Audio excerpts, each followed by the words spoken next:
Welcome, guys. Here we are again. Lovely Saturday morning, and it's good to see so many turn up. Like always, you know the drill by now, but the Q&A button's at the bottom. So if you've got any questions during this morning, just stick them in there. There's also a chat function as well. Stick any comments in there as well. Other than that, sit back, enjoy. I'm sure you all saw an email. Steve's very excited about this one. So yeah, enjoy it. Thanks, Libs. You're the most positive person on a Saturday morning I've ever known. I need 3 coffees to get me going. Good morning, everyone. Just a quick introduction, as we do, as to how I know Chris. I think thinking back yesterday, actually, probably first came across Chris on many times on the GFA Astro pitch when he was probably coming and say we were running a course. He put, "Can we have another 20 yards? Can we have another 30 yards? Can we do this?" And we just sort of got to know each other through that. Usually there was some kind of pitch booking cock-up, because that's what happens at these establishments. So we learned to kind of help each other out in that respect. But then since then, we've spoke relatively, or quite regularly, sorry, regarding coaches. Chris is academy manager at Bristol Rovers, and is always sort of chewing my ear as to we need coaches. And that was probably where the topic for this webinar came from, is because we spent hours on the phone and, you know, what you're looking for and and we thought, well, let's do a little bit around, you know, what Chris is looking for, what the academy are looking for in terms of coaches, because there's probably a lot of people out there in the grassroots game potentially looking to progress into the academy. Chris, before we start, we were having a chat yesterday, and you've had a busy week and a tough week. Because obviously you've got to look forward to the young players coming back in, which is positive, but also it's crunch time, isn't it, for the 16s? It is. There are lots of conversations to be had with players at this time of year for all clubs all over the country. And I've been thinking about it over the last week or so, and it's very difficult.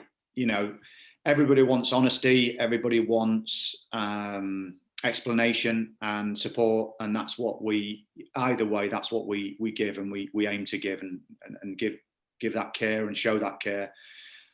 I've been thinking about the difference between, you know, academies and first teams, having been in the first team environments for so long. I think, you know, the obvious thing is that if I am talking to a first team player, however long they've been in the game, they're sort of becoming worldly wise. And if it's a conversation saying, you know, not quite worked out for you, this is what I'm looking for in this position, not quite your game, so it's not going to happen for you here. It's a quick conversation, and the player says, fair enough, accepted. There's less emotion involved because of that environment, but it's very difficult for younger players, and it's not a pleasant process, that's for sure. But we, you know, at this club, we aim to show a level of care and support all the way through, and that's our job.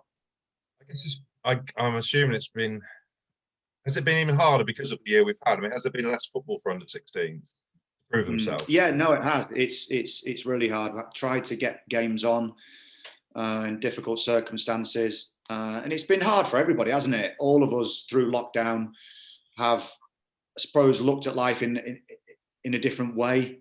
I think from the first lockdown back in March, I've just sort of carried on, really, whether it be at home or coming in when we were allowed, because it was classed as you know, as an elite pathway. So in ways it hasn't changed, but I know it has for so many. You know, so many players seeing the National League North and South stop as an example, where, you know, just stops and you've got nothing, no training, no coaching. And for our players, what we've tried to do, we've tried to keep them in a routine. We've tried to give them Zoom sessions, whether it be ball mastery and S&C for the younger age groups, all the way through pre-academy up, or our older ones, where it's just to get that adrenaline and those endorphins flying around the body through a sort of pretty high tempo S&C session, but certainly not easy for everybody. But the lads have been brilliant, the lads and the families. It's admirable. Yeah, brilliant. I have to very quickly tell you this story, everyone, because it's just made me think of them. And Jez George was one of our first guests on. He's now director of football at Lincoln City, and it's an awful week. This, and I've been there. We have we're under 16s are waiting for results, and you know, whether they get a scholarship or a YTS as it was. Jez and I worked together at Cambridge City many moons ago, and I think we had something like eight under 16s, and we were going to take 3.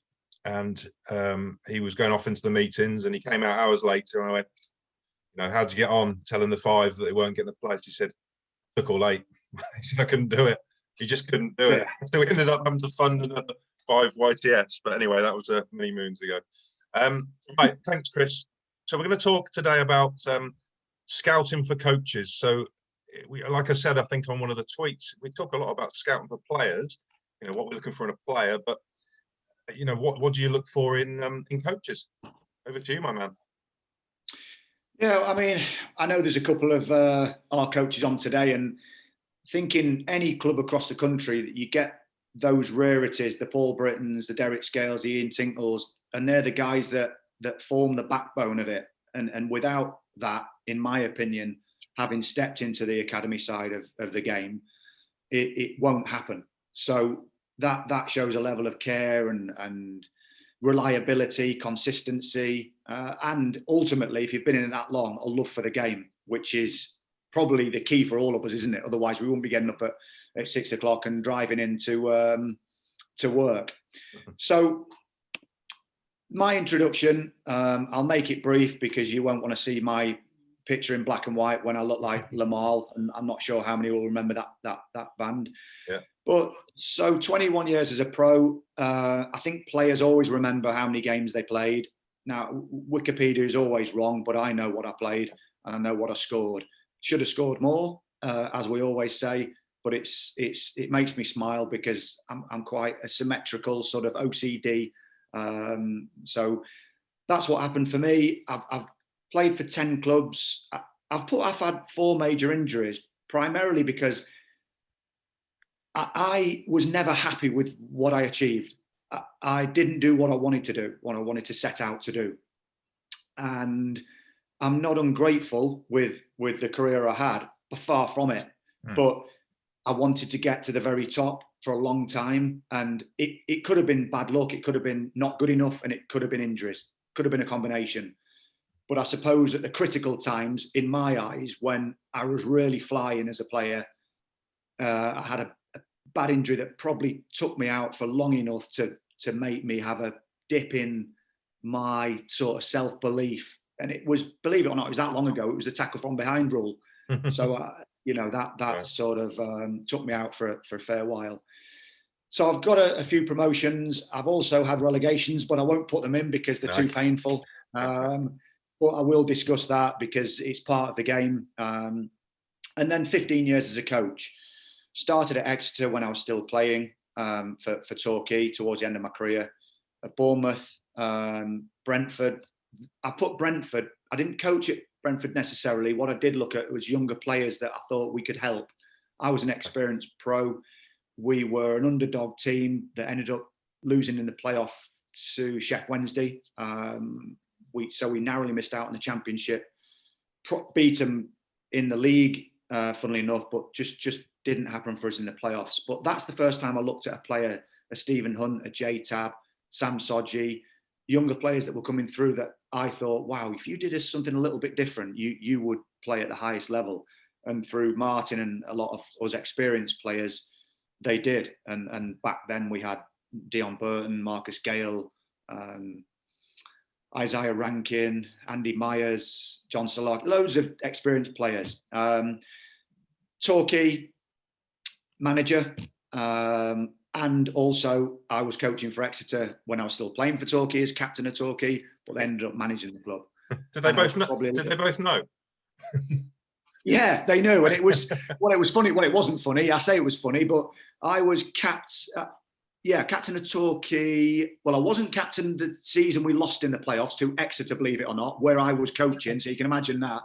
I was taking the 14s and 16s, and we lost in the playoff semi-final to Exeter, which was painful, having to then turn back up as a coach, and everyone knew me in the city. but that's life. The following season, we sort of galvanised and made sure we didn't miss out, and we got promoted. But that sort of combination of playing and coaching was really enjoyable. It was tiring because you'd finish training and then I'd have to go and take a session on a Tuesday and a Thursday, or Tuesday day sometimes on day release, and then drive a minibus anywhere around the country, as we all do on a Sunday. And then obviously I went from that side of my managerial time at Torquay to being a coach at Bristol Rovers with Daryl. So before you move on, Chris, sorry, mate. Go on. The bit that stood out for me there was the 30 managers. You had 30 managers. I didn't touch on it. Yeah, apologies. I didn't touch on it. I just think. Yeah. Sorry. I just think that we all have role models. We all have people who we sort of take a bit from everybody. So that must have had those 30 managers must have had an influence on you, either good or bad. Well, yeah, I'm still here somehow, so it must have had a good one. Seen so many things from so many different managers. I've seen a detail. I've seen a sort of perhaps a non-galvanization of a group where a manager struggled to get that message across and hasn't, although he perhaps knew his subject matter, wasn't able to get that group together. When I first started playing, when I was younger at Grimsby, we had a manager, Alan Buckley, and I look back now and he was way ahead of his time. We played 4-4-2, but it was inverted wingers at times. It was 4-2-3-1. It was, pin and edge the box for back heels, 1-2s. It was cutting edge. Alan had been at Notts Forest, hadn't made it, and that drive of not making it there as a player meant he went on to Walsall. I think he scored over 300 goals. He was prolific, and he was a hard but fair manager. Maybe too hard on the personality that I was, because I was a bit of a Jack the Lad. I was a bit of a enigma, and he maybe suppressed it because he was trying to make me even better. And I remember a training session where he said to me, you don't realise what you are. You can be Grimsby's first £1 million player. And I probably didn't. I just sort of huffed and then said something to answer back when I shouldn't have done. And the next thing, everyone's in and he's making an example of me. But back then we used to do 12-minute runs around the pitch, and if it wasn't good enough, he'd say, do it again. Ooh. He'd make you run back down the railway, where it made you stronger. There's no doubt about it. And you had respect for him and fear for him. So that type of manager, I remember from all that time ago, all the way through to Martin Allen at Brentford, Colin Calderwood, Northampton, so many, Paul Buckler at Torquay for different reasons. I know it didn't work out for him, Rovers. So yeah, a lot of managers. Great, thanks. And this, I haven't put it in any particular order, but I've just put the sort of adaptability you perhaps have to have in football to stay in football, or the roles that you might undertake. And this is mine in no particular order. I've taken a group at Bournemouth, set up a 23s, and at Bristol Rovers, taken a 16s and an 18s, being assistant manager with Graham. And I've sometimes felt like an assistant as a player at clubs I've been at, because that's the nature of the role. Manager, academy manager currently, a chief scout with Rovers when the second promotion season, which was fantastic, because at the time I was working for BT Sport as well as a pundit, and to be able to go to games and watch and feedback to Daryl and Marcus and the staff about what teams they'd face. Just a different side of the game, which I thoroughly enjoyed. The scouting side of it is, you can go and watch a Matt Ritchie at Swindon and he goes to Bournemouth and ends up going for 10 million. Or you can watch a player playing for grassroots and think, wow, you could be the next Bristol Rovers centre forward. So, real enjoyable parts of the game. So my coaching journey, as I discussed earlier, I started coaching at Exeter City while playing at Torquay, and I gained my qualifications through the FA and the IFA. And I looked as a coach, what did I like as a player, and did it shape me as a coach and mentor? And what did I do to improve myself as a coach? Did I shadow anyone? When I look at how I've utilised those sort of traits into the media, I wrote a blog and an article to show a capability, and I enjoyed doing it. This was before the TikTok and the blogs and God knows what social media was back then, but it turned into a book of blog posts that ended up in a promotion season, and that turned into a book that I was asked to write by HarperCollins. So I basically showed an interest, and it's applicable in coaching or media. And then for any coaches in the game, there's the raft of qualifications that we have in front of us to take, and it is difficult. Of course it is, but it can be enjoyable. I've met some fantastic people on these courses to get the qualifications that give you the competency to deliver and to ultimately gain employment.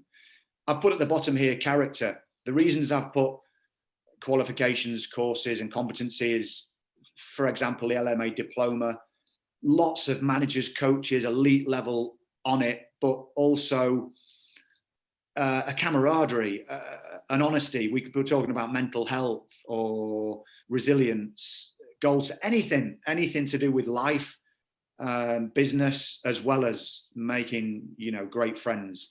And on that course, the reason I've put character is Sammy Lee there's in the middle. This was on a visit to Everton that we made. And that encapsulates a person whose personality and character has driven him through all the way, through the many ups and downs he's had with different managers, most notably Sam, of course. Yeah. But on the day they were great. And there's John, who's done really well at Accrington, very successful, and Clint Hill, who's now with us. So I actually think you always get a glimpse of Sammy Lee, don't you, on the touchline, usually behind some analysts, just full of energy. Great guy. Great guy. When we went to Everton, it was the year that Sam kept them up, and they had two training groups, but both doing the same thing. So it would be a shape on one pitch, pattern of play, and it would be a passing drill, still with the key movement details from the shape, and a possession. Then one group would go over, another group would go over, and vice versa. So Sam sat with us and talked about the players and the fact he wanted more leaders in the group, bearing in mind there was some massive characters in that team at the time. And what I would say on that, the one player that came up, not necessarily to see us, but the one player that came into the room afterwards and I was sat with for sort of 20 minutes was Wayne Rooney.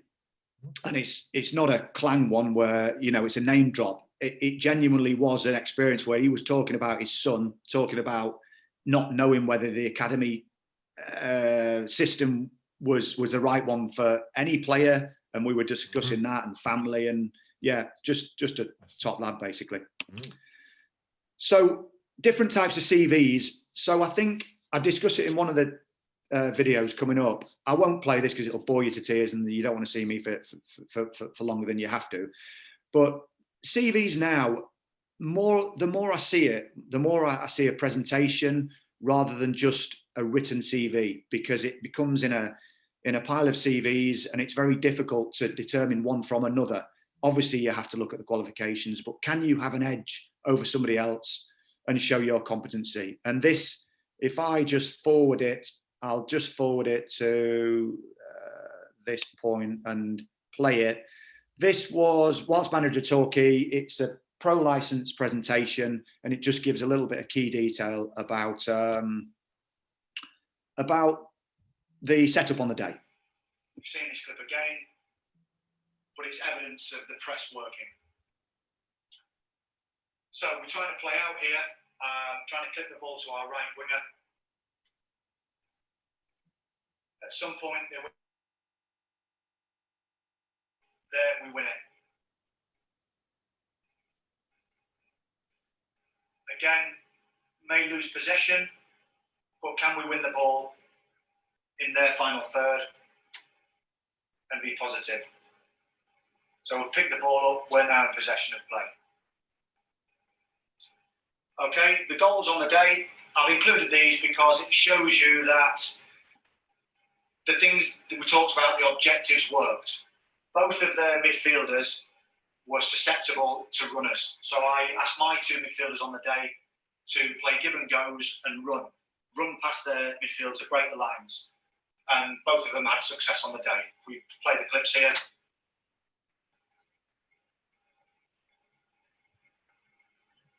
So their goal kick, we're 1-3 round, we're comfortable on the ball, we're trying to get width, trying to be positive. Again, pick the ball up, looking to be positive. Our midfielder will come into picture here, there, running off their midfielder. Fantastic run, ends with a goal. Same thing again. We'll get back into a good shape, a good defensive shape. When we can press, we go and win the ball. There's the nick. Shows good strength, looks forward again. Again, my midfielder runner's coming in here. There he is, not being tracked. Gets a bit of fortune, but deserves it because he's run past his man. Did this consistently on the day. So, our tactical objectives again, they were met. We won the game. We were positive in possession. We stretched the pitch. We had a high intensity out of possession. We had a defensive organisation, our own final third. And again, we countered it. Sorry, Chris. Interesting. Before you could, we were talking yesterday, weren't we, about in my previous role where I would sit in and interview potential coach mentors, potential tutors, and this is the way we went. And the decision of those, the top of the FA, but it was the best thing ever because we were looking for people, yes, with qualifications, of course, but we're looking for people who would have to stand in front of groups of people, in front of 30 people, different types of people. So if they weren't confident enough and didn't express or sell themselves and conduct themselves well enough to a video, then they weren't going to be able to do that. So it does remind me of that. It's ironic, really, that I was conducting interviews because I'm bloody hopeless at being an interviewee, but hey ho. Yeah, it's interesting. No. It's the way the world's gone. It's fascinating. Yeah, it's a good point, and I think to have a starting point, however uncomfortable you are with it, a starting point is it can be really simple. And it just dawned on me now that fear of that tap of that crystal glass on the wedding day where you've got to deliver. And I remember, my uncle, God bless him, not with us now, but he turned round when that glass had been tapped and said, "Don't blow it, son."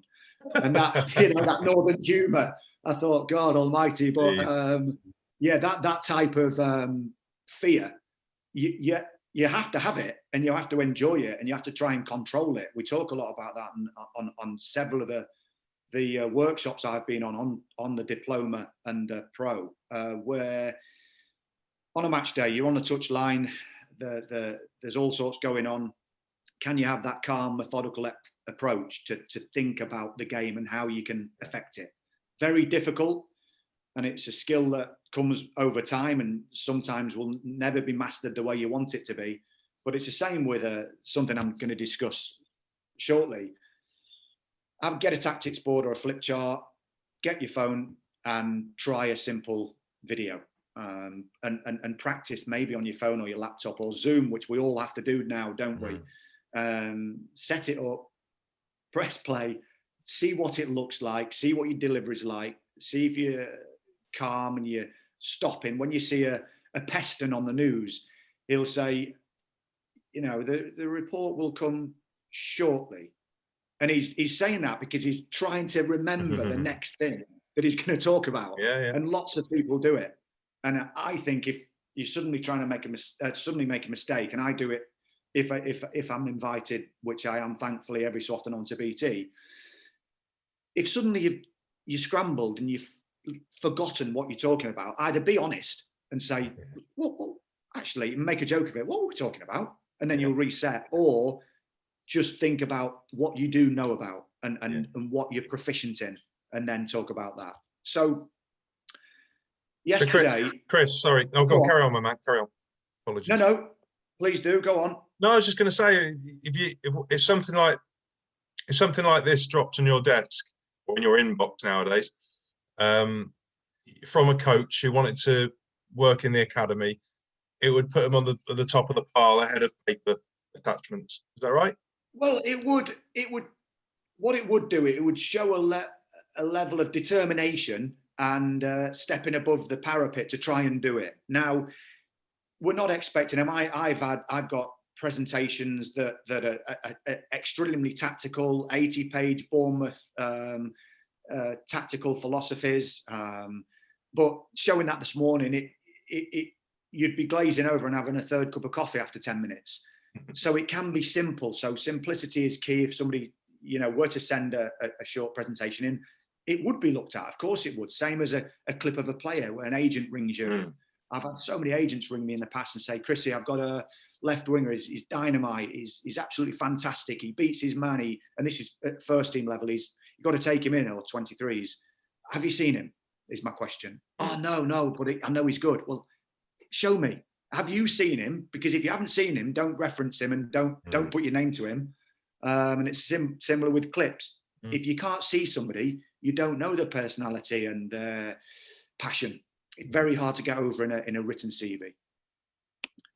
So I'll try not to play all of this, but it just shows me looking a bit bedraggled after coaching the 23s and making a few calls yesterday. I had about an hour and a half, 2 hours to set this whole presentation up for Steve yesterday, because it's been such a busy couple of weeks and months. So maybe it would have been a little different, but this is something I did 10 or 20 minutes yesterday in the changing room. Absolutely basic, super simple, but an idea of a presentation that might be an idea. Hi there, Chris Hargreaves, Academy Manager at Bristol Rovers. I think the way the modern game's going, we're still seeing CVs, but would a presentation be better? Maybe. Doesn't have to be a tactical masterclass, could be a simple passing room. This is an example. Under 14s, 8 to 10 players, 20-minute duration. The equipment I've used, I'll discuss. It's a passing drill, ends up being a figure of 8, and I have 2 topics within it. So level of competency I'm showing. Finding width with a progression and switching play with a progression.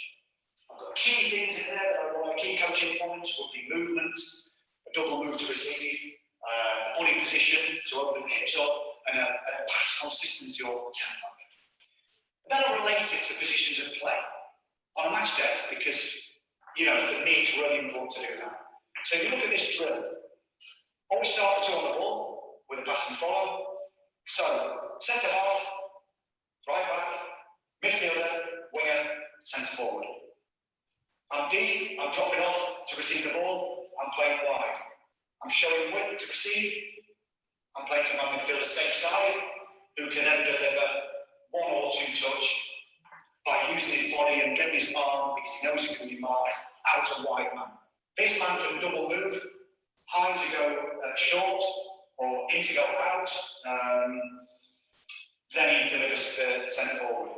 Again, receiving off to play. Ball goes this side, same again. In, out, to the top. Then change it round and go the other way after 3 minutes. So I'm a left side centre half, I'm playing to a left full back, I'm going to a left side midfielder, I'm going to a left winger, I'm going to the top. So a simple finding width drill that would show a level of competency and understanding of positions on the pitch. If I progress that, so a progression of finding width, same cone, same setup, very, very easy. Centre half to full back, midfield is showing, but he can't get the ball, he's marked. So he's finding the wide man. Wide man's marked, so he sets it back to deliver to the top. Again, really simple. Pass and follow, comes out here.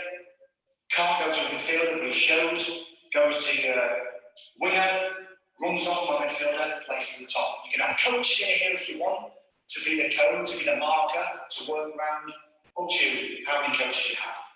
But a simple progression in finding width. Again, the detail comes with the body movement, the body position, and the tempo, the consistency of pass.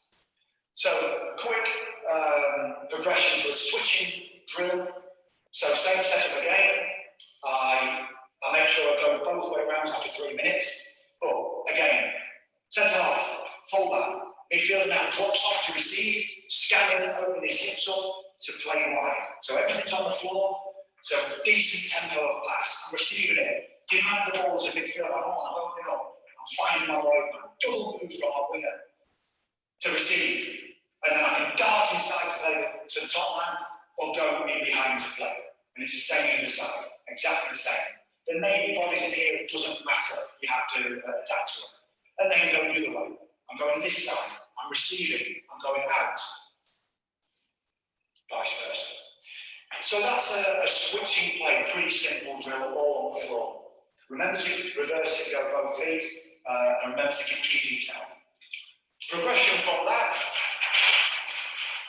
would be, again, same setup, so relatable to a match day. And ball's going out wide, my midfield is showing, but it's very congested on a match day. I'm being marked, I'm being hunted down. So I have to miss this out as a fullback. I've got to miss everything out. It's a switch to my winger now, saying this side. Critical detail here, when you're going this way, do not turn around and drag it on your right foot if you're right footed. You're going to be marked here, you have to do it on your left, so you're delivering this way, and then we show it there. So a simple progression in switching play, relatable to a game, a figure of eight. Hi, Chris. So that's it, Steve, really, that type of, maybe play that for too long, but it's, you know, just a basic idea of what you might look to do for a presentation. I don't think it played too long. I think a lot of people have just nicked that for their first session when they go back after lockdown. Well, I look at it quite a lot. Now, that can be, by the way, that can be goalkeeper to centre half, to midfielder. Relate it. It can be 1-2s. It can be give and goes around the corner. There's probably 10 progressions from that. But if you break it down, in my opinion, and many wouldn't agree, to positions on the pitch, I also put that in on a pitch in the position it should be. So I wouldn't put a drill right in the corner, such as that. Yeah. I'd try and put it relatable if you possibly can, and get your distances right and change and practice your distances and say, though, this is a short switching drill, a tight midfield switching drill, or this is a real expansive switching drill. With bigger numbers, you'd do that because the distances you have to run are quite extreme. And then you can talk about the body movements, the angle to receive, the running away to come short. Does your man then come with you, or are you allowed then to face him up and run?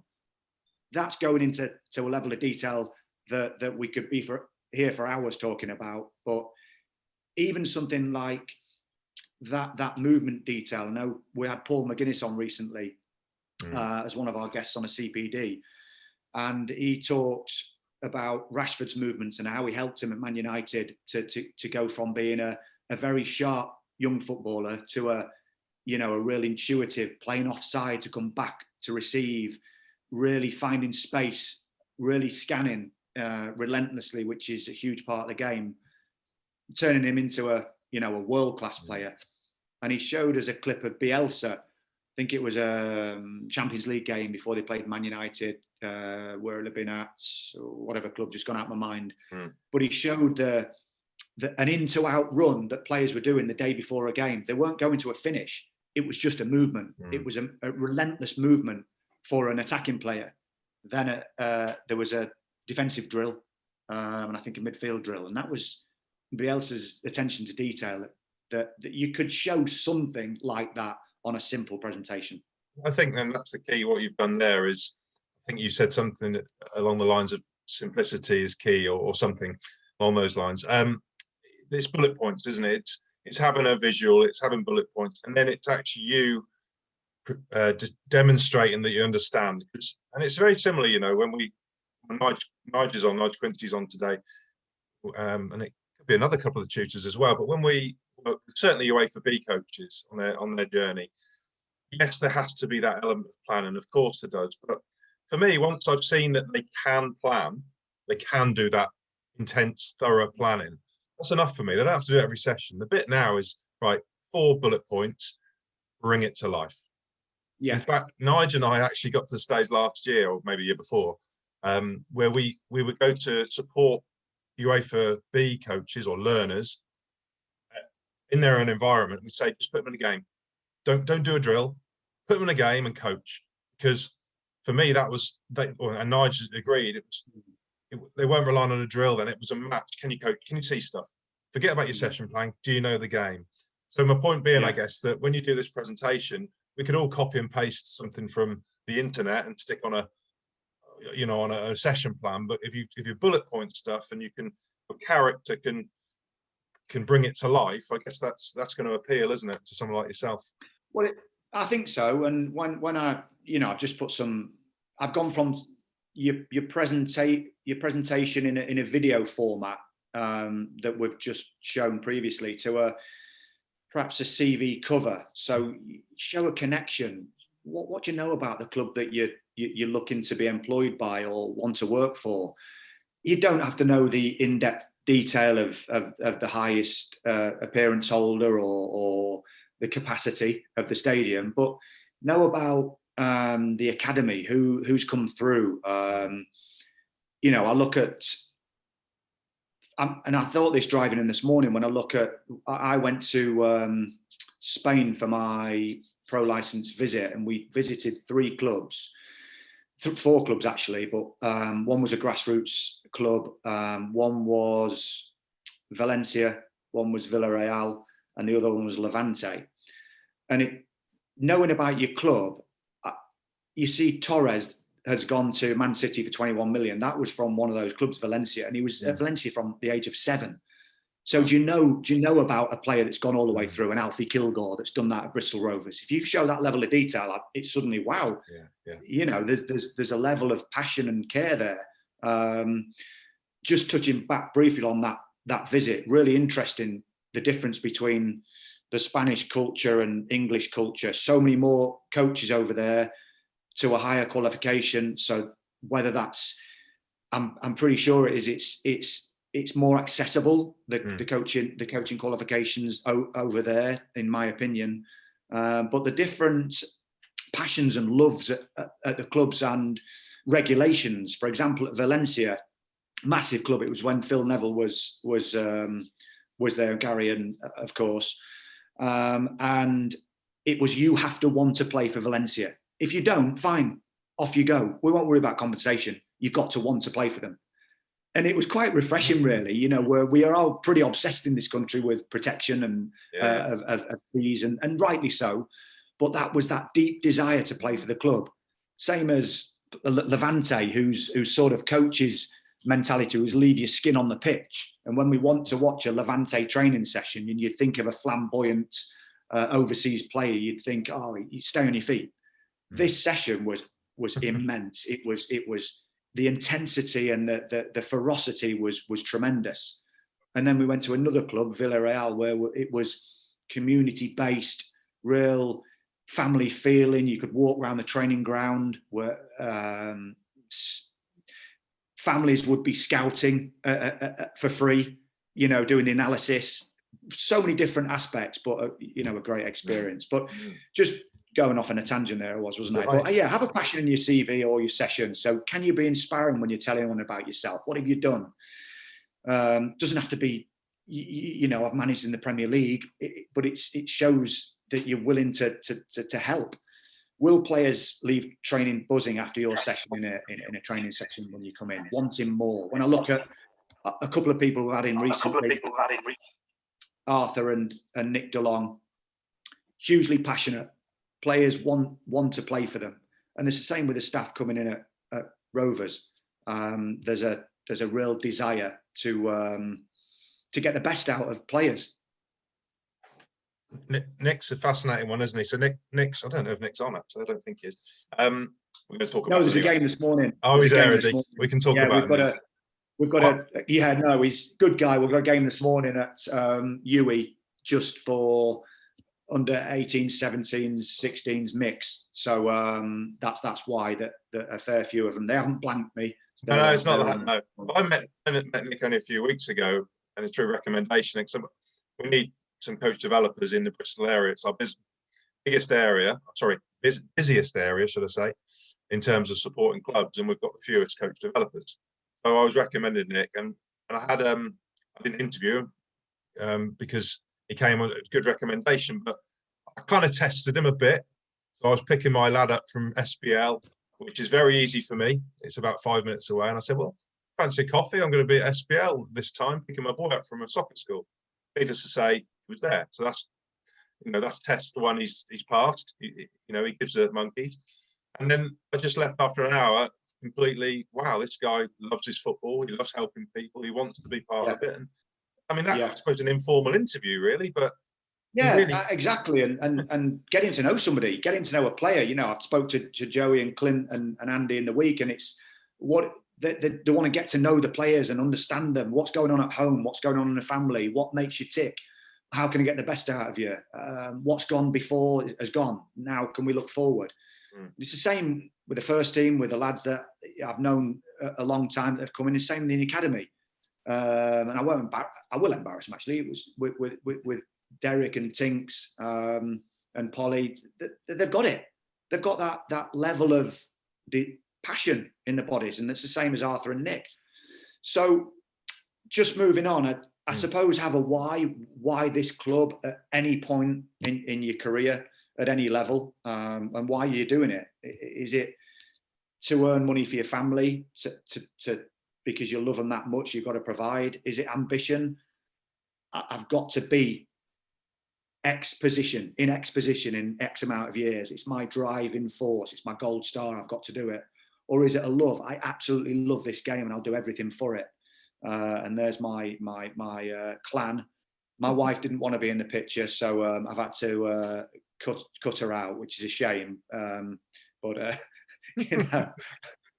less said the better. And that's my little boy going from. Yeah, that's my lad going from, and I've just put that in because it's a journey. Cam's had major ups and downs, of course, like any young player, but he's eventually, made his debut and hopefully, can go on to make a fair few appearances. I'll fly through this. In a CV, can you give belief examples? Can you reference a player you may have helped? So it could be an under-9 grassroots. It could be a Premier League.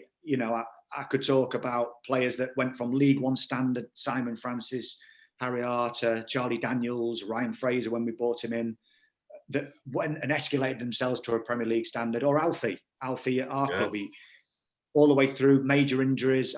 I got him on loan to Maidenhead because I persuaded Alan Devonshire, take him, he'll be a best player. Suddenly was. Make a player believe he can do it. And people I've come across in the game, I remember Keith Gillespie always saying to me, he was low on confidence, but Kevin Keegan at Newcastle used to tell him he's the best right winger in the country. You will be the best right winger playing on Saturday afternoon today. That's a fact. And he'd go out and feel like he was on cloud 9. And the same, whether it be Eddie talking to Matt Ritchie or me talking to a young Ollie Watkins at Exeter, you can play at the very top. I'll just put a little side note to that with what we all going through in football when you are a coach at whatever level. I think we have to give them players a realism and a reality and talk about how hard it is and the statistics, and maybe on a finer detail and honesty if they're not performing and you want to get the best out of them. You need to work harder on your movement to receive the ball. Come on, let's try and work on this together to create space for yourself and honesty to get the best out of them. And then in a CV, the basics, showing these adjectives, and an honesty. This is what I feel I'm good at. This is where I need to develop. These are also, I'll just gloss over that, show a drive. But this one, I think these are important. A determination, a consistency. What have you done? Well, this is a team I used to play for as a young kid, but I'm just showing it as an example. I coached there 3 nights a week for 3 years. Wow, I'm thinking that is commitment. And I know that. But not from me because I was a young player. But I know a lot of the coaches on this webinar will have done thousands of hours, and that's why they're still doing it. And then use and improve your knowledge and tell anybody why. I've got my level 2, but I really like my A license, and can I shadow somebody? It's another way of Chris, is this just going back on the commitment bit? We're going to do a series 2 of this, but not until the winter months, Libby. I haven't announced that. But one of our guests is going to be a young man called Sean Pearson. He's captains Wrexham. And Yeah, I know Sean. Yeah. I've known Sean for years, coached him as a kid. But every club he goes to as a player, he coaches in the academy. Coaches the 14s, I think, at the moment. That's commitment. Yeah. And he's got a family Yeah. of 3. He's got another kid on the way, and you think that he must love the game if he's not doing it for the money, that is he? He's loving the game. No, 100%. Yeah, I know Sean. Known him from his Grimsby days, and Of course, level of commitment and the level of desire to want to do it. There's so many distractions nowadays for players with social media, with different opportunities. So you have to want to do it. Don't force yourself to do it because you won't enjoy it. But if you have the time, and if the first team manager allows you to do it because he feels that it won't take away from your physical capabilities for training the following day or a game, then absolutely, you'll understand the game more. You'll understand commitment levels of young players and what you went through as a player. So I could only promote it. It's another conversation that myself and AD Harvey have had here to discuss it with our players and offer it. And some of our players have done it. So just quickly going on the session, the basics: be on time, be organised, have an attention to detail, which we all do. And then the bottom one here, tactics board. Don't be afraid to use a tactics board at the start and the end. In fact, encourage it. I reference 2 people, and I can put Scaly in here as well, but I look at Eddie Howe, who would stop a session, will move over and have a look and break it down and go back. Stop a session and reference notes. Okay, sorry lads, I just want to work out the next rotation of the passing drill. Nothing wrong with it. Don't be afraid to do it. Now it can be up here, of course it can, but it's something I've put IT there because I think that our club would reference a tactics board regularly for his players. And then for your session, stick to the basics. I'll fly through this: a 10-minute passing drill, 15-minute possession, 20-minute phase. Talk about what you want to achieve in each of those. You might be given these, you more than likely will be. And then the 2 points here: praise a success, review a mistake, but don't commentate. So yes, talk about a good pass with good tempo, but not consistently like an F1 GP race where you commentate in a right-hand bend. You're just talking about key detail and you review a mistake. And then the final one is plan, but be ready to adapt and change. So you may well have 8, 9 or 10 players, but suddenly a group could be gone, certainly in professional environment, and you could, or alternatively, you could have 20 to deal with. So have in the back of your mind what you might do. Again, it's be prepared, which are the basics of any coach's armory. And the 3 things here: will the player learn from it? Will the player enjoy it? And will the session challenge them? The final one for me is a debrief to the players. What did we want to achieve? Did we achieve it? What could we have done better? And then a review for myself after a session. Still taking sessions now. Did we meet the brief? What was my delivery correct? Was it right for the time? Have I got to be more sensitive because they need a little bit less at the moment on a particular result? Or do they need more drive? Come on, this is our standard now. And where could the session go with a progression? Will I revisit it? And if you do all of that, Alan Sugar might call you. You know, I must be the only person in the world. I've never seen that programme. Oh, that's crazy. Really? I don't watch TV. Not for everyone. It's not for everyone, but like TV, really. Anyway, that's brilliant. I'll tell you what it does do. It makes you have to present it in front of people. That's for sure. I'll bet. Just on the basics, Chris, I know where you're coming from with basics, and it's very similar to, again, supporting coaches, and they'll have this super duper plan, which is great, and all the tech detail in the world. The footballs are flat, and there's nothing that, I mean, it keeps me awake at night. The sound of a flat football being kicked, it just makes me sweat a little bit. And then the other one, my favourite, is the when the goals aren't aligned. So you got one goal there, and then the other one's at the other end, and it's even if it's 5 yards that way. Libby, stop shaking your head, and you say to a coach, "Well, they're not in line." Well, it doesn't matter. Well, yeah, it really matters, because if you're defending, you're not going to keep turning around to see where the goal is. You're actually using that goal at that end to get your references. So it's just the basics for me. I can say Steve does get annoyed at that.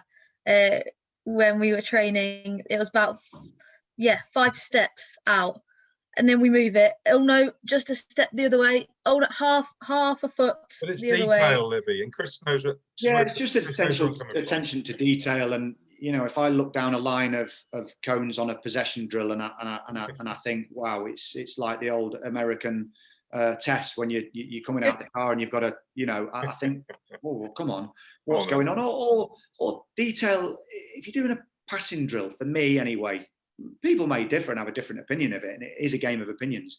Have it on the pitch. Don't have part of the passing drill going off the pitch, even if it's a yard, because it's out of play. You know, and if you can relate it to an area of the pitch, certainly you have to do it as a phase or a function. But even in a possession, can you relate it to a position? Just a standard. But listen, the basics are: is the player enjoying it? Am I inspiring the player and getting the best out of him? And am I learning as a coach? I think you're bang on. It goes to obviously we keep having to go back to we've digressed, which is fantastic, but we go back to the whole, if somebody wants to get a role within an academy, we've helped them a little bit in terms of getting seen. Then if you were to get an interview, then I've been an interviewer, and I've actually had somebody turn up in a shorts and t-shirt to be interviewed, and not even football shorts and t-shirt. Now, even I put a suit on, and I only put a suit when I go to court normally, but even I had a suit on. So you think, you know, just go in a suit and tie. You can't be overdressed for an interview for me. You can be underdressed, but you can never be overdressed. So it's just basics, isn't it, I guess, if you get in front of, show how much you care and really want the job. I applied for a role recently. I applied for a role recently to become an online level 1 tutor. It was only after I'd applied, I realised I didn't really want that role because I didn't spend enough time on it. Answers were minimum. You had 1,000 characters to use. I probably used 200. So it was only after I pressed submit, I thought I didn't really want that, and I'm not waiting. I'm not waiting for the email to come through to say yay or nay. So it's whether someone really wants something, isn't it, Chris? Yeah, it is different types of interviews, and I've done a fair few in my career, and they're all different. You know, if I remember Paul Groves, unfortunately, when he lost his job at Bournemouth, and Eddie came in, and Eddie was, you know, he'd come over in the afternoon and see what I was doing with the 21s, and if there's a connection there and a level of detail that he likes to see, or any person that's looking to employ you, that they'll bring you on board. And I became the first team coach and worked with him, and it was very successful.